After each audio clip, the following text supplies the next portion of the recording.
पहले के गांव पेड़ पौधों से घिरे होते थे। प्रकृति ढक के रखती थी हम सबको। आज पहले तालाबों का पानी कितना निर्मल था। हमारे गांव में उस जमाने में रिवाज था कि गांव के तालाब के पानी से ही सबके घर की दाल पकती थी। आप में से कितने लोग इस बात को पहले जानते थे कि तालाब के पानी में दाल पकती थी? भोजन बनाने के लिए लोग तालाब का पानी भर के ले जाया करते थे। उस पानी में दाल जल्दी पकती थी। पहले का पानी मतलब पानी का भी एक अपना गुण होता है। आजकल आप जो आरओ का पानी पीते हैं, पता नहीं ये फायदा करता है कि नुकसान करता, सारे तत्व तो रह ही नहीं जाते। पर जो नेचुरल पानी था ना, तालाब का, नदियों का, वो पानी पानी है साहब। वो पानी था, वो गांव थे, वो तालाब थे, वो नदियां थी, वो जीवन था। अब जीवन कहाँ है? अब तो केवल भागना है बस। सवेरे से लेकर भागते रहो, भागते भागते आओ, बिस्तर पे पड़ो, सो जाओ, सवेरे आओ फिर भागो। ठहराव नहीं है।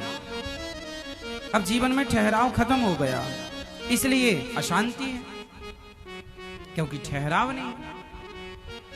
आजकल आदमी रुकता कहाँ है? फेसबुक में, व्हाट्सएप में।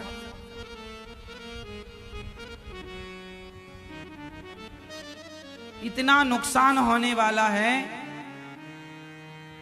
विकास तो आपका हो रहा है, आर्थिक रूप से तो आप स्ट्रांग होंगे, आर्थिक पैसा तो होगा आपके पास, शांति नहीं होगी। क्योंकि शांति नेचुरल चीजों से मिलेगी जब आप प्रकृति के साथ रहेंगे। इसलिए हम कहते हैं, यदि सामर्थ्यवान हो तो एक छोटा सा खेत लेना, खेत में बढ़िया से पेड़ पौधे लगाना, और 1-2 घंटे के लिए सब परिवार वहां जाया करो, वहीं रहा करो, परिवार के साथ समय गुजारो, वहां पेड़ पौधों की छांव में। वहां गाय रखो 2-4। भाई शहर में घर के अंदर तो गाय रख नहीं सकते। थोड़ा सा जुड़ो। भगवान ने गोवर्धन उठाया, मतलब गाय का वर्धन, मैसेज दिया, प्रकृति से जुड़ो। हमारा हिंदू धर्म किस पर टिका है? प्रकृति पर। हम किसकी पूजा करते हैं? प्रकृति की। देखो, हम लोग नदियों की पूजा करते हैं। नदियां प्रकृति का हिस्सा है। नदियां, गाय, नदी हमारी माता है, गंगा यमुना नदी। हम समुद्र की पूजा करते हैं। समुद्र प्रकृति का बहुत बड़ा हिस्सा है। समुद्र देवता है हमारे लिए। बाकी तीर्थ बार बार, गंगा सागर एक बार, गंगा सागर, सागर की पूजा हमारे यहाँ। हमारे यहाँ प्रकृति की पूजा, पीपल की पूजा होती है, आंवले की पूजा हो, आंवला का पेड़, आंवला नवमी को, बट वृक्ष की पूजा होती है, तुलसी की पूजा होती है। हाँ, और तो सब ठीक है। हमारे यहाँ गाय की पूजा। देखिए प्रकृति, हमारे यहाँ पहली रोटी गाय की और आखिरी रोटी कुत्ते की। कुत्ते भी प्रकृति का हिस्सा है। हमारे यहाँ ना कुत्तों का अपमान नहीं हुआ कभी। कुत्तों को भी हम लोग रखते थे, लेकिन कुत्ते गली में रहा करते थे, गांव में रहा करते थे। हजारों सालों से कुत्ता रहा। राम जी के रामायण में भी ये कुत्ते का उल्लेख मिलता है। आपने ये भी सुना होगा, धर्मराज युधिष्ठिर के संग एक कुत्ता गया था।